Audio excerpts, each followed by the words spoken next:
Now that opposing teams have film on offensive coordinator Joe Brady, defenses are beginning to adapt. While much of the league is focused on playing too high shells to limit explosive plays, recent Bills opponents have taken a different approach. This shift is partly due to their defensive philosophies and the Bills' improved running game, but also because defenses aren't fully concerned about Buffalo's ability to consistently capitalize on deep plays down the field. Opposing defenses have only played two high safety coverages on 75 plays through 5 weeks. That's the second fewest in the NFL, when teams do game up those two 8th and 9th overall respectively. So their plan has been very good against the trends of the NFL. They have rebuilt their offense to... Let's dive in. Over the first 3 weeks, Brady's offense averaged a .57 throw EPA against the mediocre defenses that decided to bring extra defenders down and play single high post coverages. The Bills' offense was humming. They registered a 63% pass success rate against the Cardinals, Dolphins, and Jags. That was tops in the league during that time frame. But in the Ravens and Texans games, the Bills struggled. Their efficiency dropped massively against better defenses who decided to play those coverages. They put up an awful negative .41 throw EPA and 21.1% pass success rate, both of which are dead last in the NFL over the last 2 weeks. They've only registered 3 passes over 10 yards against single high coverages in this 2-week low. And I do think the Bills realize what is happening. How do I know that? Well, the film doesn't lie. There are reasons they came out and took a deep shot off a screen and go look. The Texans are a single high team, so the Bills wanted to establish the tone with a deep shot, to sort of put it in the back of the home team's mind early. So they attempted to loosen the coverage by showing like they were going to a swing pass to Curtis Samuel. Mac Hollins is on the line of scrimmage, and you see him point out the post safety, which to me signals they want to take a shot. Hollins being on the line of scrimmage also plays a major part on this play because that allows the defender to play him aggressively because Hollins isn't back a couple yards off the line. Post-snap, the defender over Hollins attaches, and the rub by wide receiver Tyrell Shavers is ineffective. Without the designed space, rub, and Hollins' lack of ability to separate with speed, the Bills' deep shot is foiled. And to be honest, while this was a called shot, Allen probably could have just checked it down to Samuel for a decent gain. As I said, the film never lies. On the very next play, a 3rd and 3 call, Brady dials up another man coverage single high safety beater. They send out 12 personnel and motion running back James Cook to get a zone man indicator. All signs point to this being cover 1. On the snap, Allen is looking to take advantage of a linebacker on Cook, but the Texans defender shuts it down, so Allen looks to another man beater concept to Kincaid. The Texans defenders are disciplined. They don't bite. Joe Brady was hoping the slot defender would jump the apparent screen to Samuel, but that route doesn't faze him. Kincaid is hoping to get a rub or pick from tight end Dawson Knox, but Knox drifts too far upfield and doesn't create any disruption to force Kincaid's defender to work underneath the rub. So defensive back Eric Murray is able to stay in phase by working under Knox, making this throw and catch much more difficult. Fast forward to the end of the first quarter with 2:55 on the clock. The Bills send out 22 personnel, so 2 running backs and 2 tight ends. They put Allen under center and align in the strong formation to their left. The Texans bring the extra defender down into the box. This heavy personnel grouping and formation is meant to sell run. But defensive end Danielle Hunter, who is the backside contained player, doesn't have to attack Cook on the run because the Texans have so many defenders committed to the strong side of the formation. That and Hunter can easily get into run and chase mode if Allen were to hand it off to Cook.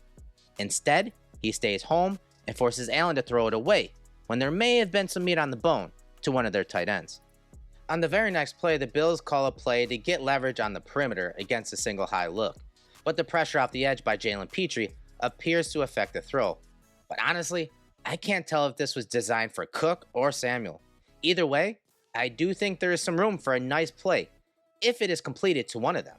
With 4 minutes and 13 seconds left in the first half, the Bills once again attempt to get the ball to their playmaker Cook, this time on a screen. They attempt to run the coverage off with Marquez Valdes-Scantling and wide receiver Tyrell Shavers, 2 receivers who are going to get very little respect as consistent deep threats. Unfortunately for the Bills, Foley Fatukasi doesn't continue to attack outfield at the quarterback after the play-action fake, and the Bills linemen aren't able to subdue Fatukasi and he is there to drop Cook for a 7-yard loss. The Texans forced the Bills into a negative or 0-yard play 48.7% of the time in this game when they were in single high coverage. 19 plays lost yards or gained 0, which is not a way to live in the NFL. Josh Allen finished 5 for 16 for 27 yards against cover 1 and cover 3 on Sunday. One of those incompletions occurred with 2:56 left in the second quarter, with the Bills facing a 3rd and 13 situation. The Texans put some of their linebackers up near the line of scrimmage, showing pressure, but only rushed 4. The Bills receivers point out the defenders that are in man coverage over them. But on the snap, the Texans switch, so the crossing route by Samuel doesn't have the leverage the Bills assumed they were getting pre-snap, with the corner and off and soft coverage over Samuel. So almost all of the routes by the receivers are dead, so Allen scrambles to his right. Kincaid recognized Josh was on the run, so he snapped his route off, but he double catches it along the sideline, and it's ruled incomplete. And you just knew that it was going to be a long day if these plays outside of structure weren't hitting. It was that kind of game for the Bills and Kincaid altogether. The Bills needed someone to step up against these coverages, especially against man coverage, whether via play design or players' talent. Kincaid struggled out of the gate in the first half. Here he dropped a first down pass against Eric Murray, likely because his catch mechanics were off. Allen felt the pressure, so he put some heat on this throw, but Kincaid framed his hands incorrectly. His palms were up, more reminiscent of a basket catch, instead of framing it with a diamond like you would on passes above the hips. These factors led to another drop, and another incompletion against single high coverages. Let's fast forward to the 5:15 mark of the third quarter. The Bills are faced with a 3rd and 5 situation. Chalk this play up to another easy button play that is foiled because of execution. The Bills get some space out on the perimeter as they call a screen to Samuel, but they aren't able to execute to let the play develop. Kincaid gets run over by the linebacker. What looked like a promising play turns into another 0 or negative yard play against single high coverages.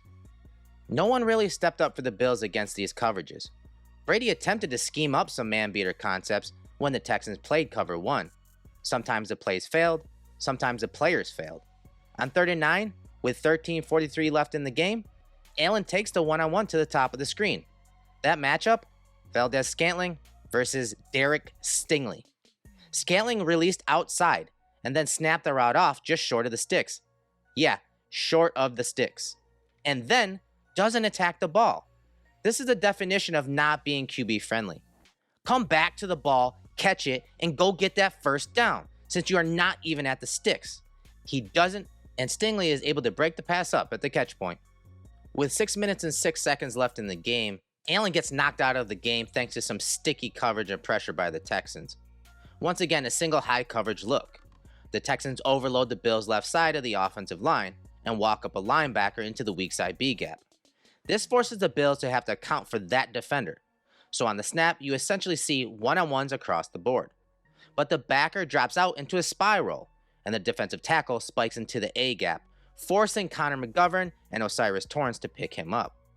This means that the Texans still have 3 one-on-one matchups. The quick, easy win for the Texans was Mario Edwards Jr., who was in a wide alignment. This forces guard David Edwards to have to kick slide wide to the defensive tackle. The Bills guard kick slides once and shoots his hands, at which time Edwards Jr. executes a double-handed swipe and an arm over to clear the guard, in turn immediately forcing Allen to his right, but also activating the aggressive spy. Both players meet at Allen, and the QB's head bounces off the turf and forces him out of the game. The schemed pressure was executed flawlessly, and let's be honest, there aren't many options separating or open versus this coverage. Allen was under pressure 41.7% of his snaps on Sunday. That paired with Allen's average time to throw being 2.95 seconds shows how the Texans' plan and the Bills' mishaps got Allen to hold onto the ball, which put him and the O-line under duress for most of the day. With 3 minutes 36 seconds left in the game and the Bills trailing by 3 points, Allen re-entered the game. On this play, the Texans play match cover 3. Murray meets Cook flat-footed and is able to carry him upfield easily. I would have liked Cook to sell that he was going to be breaking inside or outside just a little more. Instead, he sort of rushed the route. The throw was perfect, but given the lack of real estate and the tight coverage, Cook wasn't able to get his feet in bounds. Now, I understand why Josh attacked this matchup. It ends up essentially being man coverage, but if he bypassed this throw and moved on in his progressions, he could have gotten a few yards to Kincaid over the middle and could have gotten the offense into an advantageous third down. I do believe this staff is aware that teams are going to clog the short and intermediate level of the field to, 1, stop the run, but to also disrupt the timing and rhythm of passes underneath.